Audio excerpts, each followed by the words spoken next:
এই হারামি আমার বাপ মাই তোরে আমার গলা ঝুলাই দিছিল। তা না হলে এখনো তুই বস্তিতে থাকতি, তোর বাপ মা এখনো মানুষ বাড়িতে ভিক্ষা করে খাইতো। এখন আমার বাপ মারে তুই বকা দেস।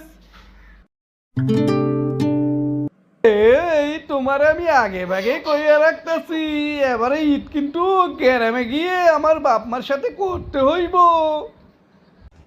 এই ডিসকাস্টিং, তুমি জানো না আমি প্রতি বছর আমার ভাগবান যেয়ে আমার বান্ধবীর সাথে ঈদ করি।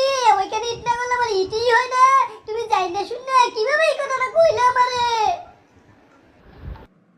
এই প্রতি বছর তো ঈদ করো, এই এক বছর আমার বাপ মা আবদার করছে, এক বছর যায় করন যায় না। এই এক বছর করতাম মানে তুমি কি চাও এই বছর ঈদটা আমি মাটি করে দেই? এই মাটির ভিতরে ঈদ করতাম, গ্রামে খায়রা ময়লা, কোনোখানে আনন্দ করার জায়গা নাই কে? ওই সিনেমা হল আছে নাকি? কোনটা যাই আমি সবাই পার করবো, বান্ধবীর সাথে ঘুরতাম, কি সুন্দর ঈদ পালন করতাম। তোমার জন্য এটা বিসর্জন দিতে পারবো না আমি। এই বউ কি কইলে তুমি? গ্রামে যাই ঈদ করলে তোমার ঈদ মাটি হয়ে যাবে গা, কাদা মাটির এলাকা, গ্রামে কিছু নাই খা। এই তুমি কি বুঝলা গেছো?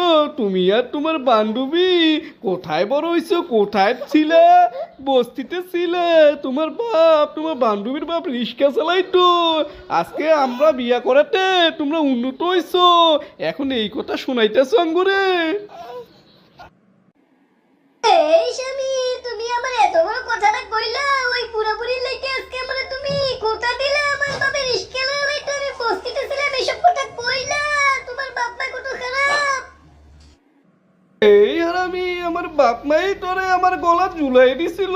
তা না হলে এখনো তুই বস্তিতে থাকতি, তোর বাপ মা এখনো মানুষ বাড়িতে ভিক্ষা করে খাইতো।